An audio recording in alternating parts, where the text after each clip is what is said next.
தனுஷ் நடிச்சு வெளியாயிருக்கிற இட்லி கடை படத்தை பத்தி தான் பார்க்க போறோம். தனுஷுடைய அப்பா ராஜ்கிரண் தங்களுடைய சொந்த ஊர்ல ஒரு இட்லி கடை வச்சு நடத்தி வந்துட்டு இருக்காரு. அந்த ஊர்ல அவருக்கும் சரி அவருடைய அந்த இட்லிக்கும் சரி ஒரு தனி சிறப்பு இருக்குது. அவருமே தன்னுடைய சொந்த ஊர்ல இயற்கையோட இணைந்து வாழ்றத விரும்பக்கூடிய ஒரு நபரா இருக்கிறாரு.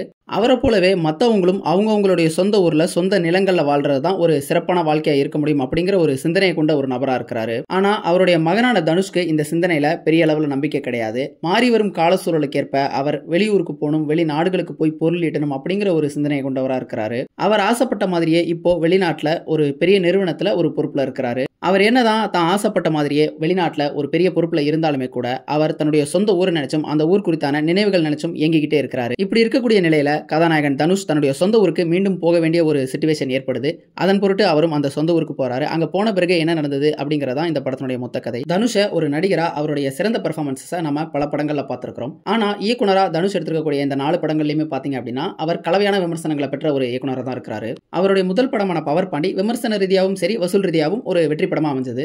ஆனா அவருடைய அடுத்தடுத்த படங்களான ராயன் ஆகட்டும், நிலவு கென்மேல் என்னடி கோவம் அந்த படங்கள் ஆகட்டும் எல்லாமே ஒரு சுமாரான படங்கள் அப்படிங்கிற ஒரு பேரை தான் வாங்கினது. அந்த 2 படங்களோட ஒப்பிட்டு பார்க்கும்பொழுது இந்த இட்லி கடை படத்துல தனுஷ் ஒரு இயக்குனரா இன்னும் கூட ஒரு நல்ல படத்தை கொடுக்கணும் அப்படிங்கிற அந்த முயற்சியை எடுத்திருக்கிறார் அப்படிங்கிறது தெரியுது. இந்த படத்துடைய சிறப்பா தோணுது என்ன அப்படின்னா இந்த படத்துல இவங்க எடுத்துக்கிட்ட இந்த கதைக்கு ஓரளவுக்கு பொருத்தமான திரைக்கதையை பண்ணியிருந்தாங்க. அதன் பிறகு இந்த கதையின் மூலியமா இவங்க என்ன சொல்ல வந்தாங்களோ அதை எந்தவித குழப்பமும் இல்லாம தெளிவாவே சொல்லியிருந்தாங்க அப்படின்னு சொல்லலாம். முதல் பாதியை பொறுத்தளவுக்கு பெரும்பாலான காட்சிகள் ரசிக்கும்படியே இருந்ததுன்னு சொல்லலாம். குறிப்பா சொல்லணும் அப்படின்னா நம்ம சொந்த ஊரை விட்டுட்டு பணத்துக்காக வெளிநாடுகளுக்கு போய் சம்பாதிக்கும் பொழுது அந்த சூழ்நிலை எவ்வளவு ஒரு கடினமான நெருக்கடியான ஒரு சூழ்நிலையா இருக்கும் அப்படிங்கறத இந்த படத்துல அழகா காட்சிப்படுத்தியிருந்தாங்க. அதே மாதிரி வெளிநாடுகள்ல நாம லட்சங்கள்ல சம்பாதிச்சு ஆடம்பரமான வாழ்க்கையை வாழ்ந்தாலுமே கூட சொந்த ஊருக்கு வந்து அதை விட குறைவான ஊதியத்துல நம்ம வாழ்ந்தாலுமே கூட அது தரக்கூடிய அந்த மன நிறைவும் நிம்மதியும் பாத்தீங்க அப்படின்னா அந்த வெளிநாட்டுல வாழக்கூடிய அந்த பகட்டான வாழ்க்கையில கிடைக்காது அப்படிங்கறதையும் இந்த படத்துல அழகா காட்சிப்படுத்தியிருந்தாங்க. ஆனா யதார்த்தத்துல இது பொருத்தமில்லாத ஒண்ணுதான். யதார்த்தத்தை பொறுத்தளவுக்கு ஒவ்வொருத்தருமே நகரங்களுக்கு போகணும், நிறைய சம்பாதிக்கணும், தன்னுடைய குடும்பத்தை மேம்படுத்தணும், தானும் மேம்படும் அப்படிங்கறதுலாம் மாற்று கருத்தே இல்ல. ஆனாலுமே கூட இந்த காட்சிகளை பார்க்கும் பொழுது நாம ஒரு இயந்திரத்தனமான வாழ்க்கையை தான் வாழ்ந்துட்டு இருக்கிறோம் அப்படிங்கிறதுக்கு ஒரு ஜென்ரலான ஒரு ரிமைண்டர் மாதிரி இருந்தது. கதாபாத்திரத்தை பொறுத்தளவுக்கு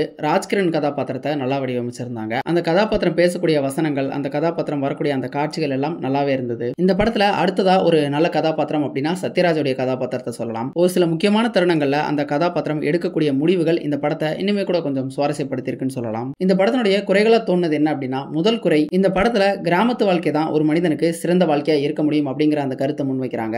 ஒவ்வொருத்தருக்குமே தங்களுடைய சொந்த ஊர் சொந்த நிலம் தான் ஆதாரம் அப்படிங்கறதுல எந்தவித மாற்று கருத்தும் இருக்க முடியாது. அது சரிதான். ஆனா இந்த படத்துல கிராமத்து வாழ்க்கையை சித்தரிச்சிருந்த விதம் பாத்தீங்க அப்படின்னா கிராமத்துல பாலாரும் தேனாரும் ஓடுது, அங்கதான் எல்லாமே சிறப்பா இருக்குது அப்படிங்கிற மாதிரி சித்தரிச்சிருந்தாங்க. ஆனா யதார்த்தத்துல கிராமங்கள் அப்படிதான் இருக்கா அப்படின்னா அது மிகப்பெரிய ஒரு கேள்விக்குறி தான். ஏன்னா கிராமங்கள்ல நிறைய பிரச்சனைகள் இருக்கு, இறுக்கமான சூழல்கள் இருக்கு, இன்னுமே கூட சாதி ரீதியான பிரச்சனைகள் இருக்கத்தான் செய்யுது. இந்த படத்துல அதெல்லாம் இவங்க எங்கேயுமே அட்ரஸ் பண்ணல. இந்த கதைக்கு அதெல்லாம் அட்ரஸ் பண்ண வேண்டிய தேவையும் கிடையாது. ஆனாலுமே கூட இந்த கிராமத்து வாழ்வியல் அப்படிங்கறத இவ்வளவு புனிதப்படுத்திருக்க தேவையில்லை அப்படிங்கிற மாதிரி தோணுச்சு. இந்த படத்துல காட்டப்படக்கூடிய அந்த கிராமத்துல ஒட்டுமொத்த கிராமத்திலுமே கெட்டது அல்லது கெட்டவன் அப்படின்னா சமுத்திரக்கனி கதாபாத்திரம் தான். எங்க கிராமத்துல கெட்டதே இல்லையா அப்படின்னு கேட்டக்கூடாது அப்படிங்கிறதுக்காகவே உருவாக்கின ஒரு கதாபாத்திரம் மாதிரி தான் அந்த ஒரு கதாபாத்திரம் இருந்தது. ஆனா அந்த ஒரு கதாபாத்திரத்தையுமே பாத்தீங்க அப்படின்னா சுவாரஸ்யமான வடிவமைக்கலாம். ரஜினி முருகன் படத்துல வரக்கூடிய அந்த 7.5 முக்கன் கதாபாத்திரத்தை அப்படியே தூக்கி இட்லி கடை உலகத்துக்குள்ள வச்ச மாதிரி தான் அந்த சமுத்திரக்கனி கதாபாத்திரம் இருந்தது. எந்தவித மாறுதல்களும் இல்ல.